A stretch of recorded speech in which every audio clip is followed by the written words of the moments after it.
People everywhere have discovered that there's a bit more to the symbols around them. An unseen force steering the world, leaving its mark every place it touches.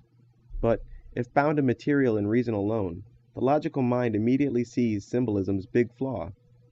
Take these, for instance. The countless pictures of politicians and various other celebrities throwing up what appear to be satanic gang signs. Now, if you think these pictures are all coincidence, I want you to turn off this video and go watch TV. Of course, this begs the question, surely the elite have better ways of identifying themselves to each other? Strategically speaking, hidden in plain sight doesn't make a whole lot of sense. Why not lies in plain sight and leave the truth completely undocumented? Foolish, of course, but you can't own the world and be a bunch of fools, and you need more than cruelty to hijack the world. You need guidance. Their symbolism usually falls under one of two categories: predictive programming and hidden in plain sight. Predictive programming is a technique where people are exposed to a message that causes them to respond in a pre-programmed way to similar future events. Typically, there's a crisis, and that crisis, by the end of the movie, is resolved using certain means. When that event occurs in real life, the individual, although knowing this is real life as opposed to a movie, is inclined to respond similar to those who had been seen succeeding in the movie. You hear it all the time when somebody says, it's just like this movie or that movie, so it definitely has its effect. Then there's hidden in plain sight, the more mysterious of the two motives. Hidden in plain sight is more like taunting than a clever chess move. It involves putting symbols and messages out there, encrypted in such a way so that, if you're not looking for them, the meaning will fall below the threshold of your notice. The number of clues the Illuminati offer outsiders who know the hidden meaning of their symbols is needless, conspicuously needless. So, who stands to gain?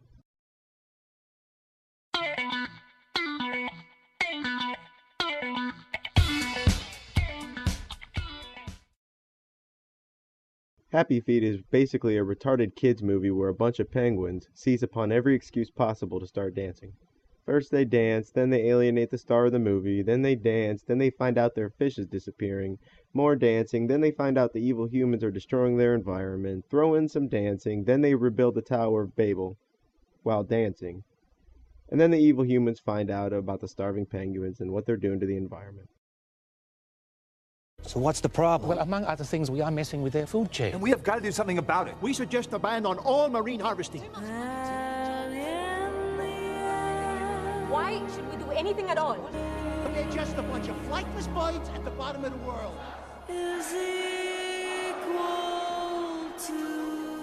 I don't want to live in a world without penguins. So what are we going to do about it? We got to be the sheriff. Bang up the sign, no fishing.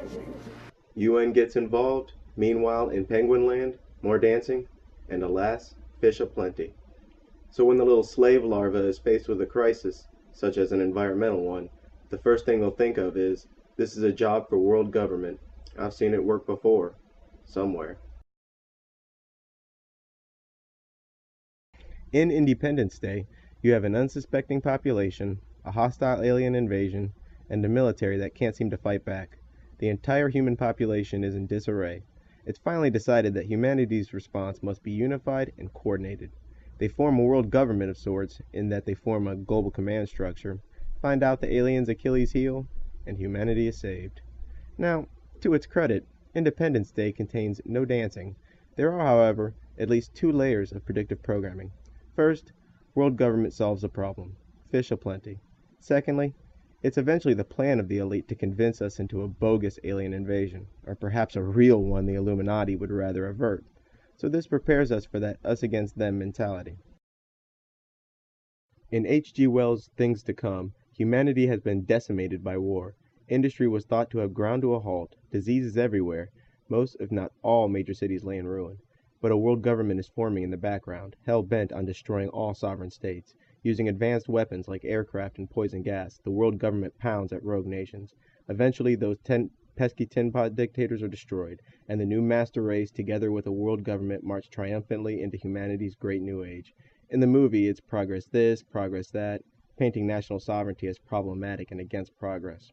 This is certainly an example of predictive programming. This movie, released in 1936, preceded World War II by only 3 years, and the formation of the United Nations by only 10. This movie was definitely meant to seed the mind with things to come. In Fight Club, a seemingly normal guy is living a double life. In one, a yuppie, in the other, a terrorist. His alter ego, Tyler Durden, is leading him into a world of extremism. carrying out acts of violence and terrorism, not for financial gain, but for ideological reasons. Eventually, the nameless main character would be tricked into rigging large financial buildings with explosives. Now, this is hidden in plain sight because the World Trade Center was brought down in a similar fashion, but it's predictive programming because it lends itself to the idea that such an act against a financial center was the work of extremists rather than the authorities. 300 is an excellent example of predictive programming, and hidden in plain sight if you have the right eyes. First, you have the King of Sparta, and an alternate history of Greece where shirts are illegal and all of Asia is sending its hordes of soldiers. You have the ruler of Persia, a black guy for some reason, and you even have the Ephors, greedy, inbred black magicians who secretly rule over even the kings of Greece. Sound like anyone we know? So the Spartan king goes out to pick a fight with the Persians, with Persians who appear determined to be helplessly impaled on one side, and the brave Spartan king with his elite fighting force on the other. Like heat-seeking missiles, wave after wave of Persians clamor desperately to be in the path of the sharpest sword possible. But alas, the Spartan king is defeated. Now it's no secret that the New World Order wants to move into Asia, but naturally it will face hordes of enemy soldiers. So it helps to have it implanted in the minds of people that a superior few can stand against the many. Yeah, the Arabs will just walk right into your spears, and if the Chinese give you any trouble, just push them off a cliff. They foster this idea because this is exactly what they're cooking up.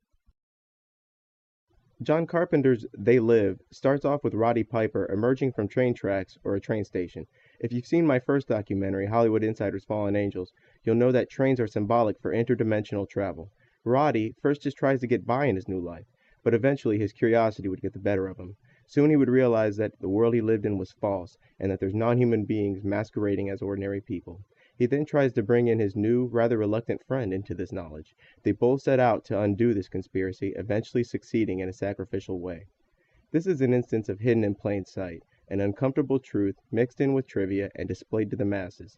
But this story of the quote-unquote vampire hunter is common, so if John Carpenter was making a savior out of Roddy, then it also is predictive programming.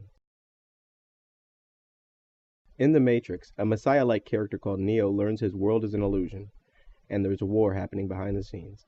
After much trial and discovery, he eventually finds out he's the chosen one and defeats the machines. From a hidden in plain sight perspective, it reveals that the world the masses live in is imaginary.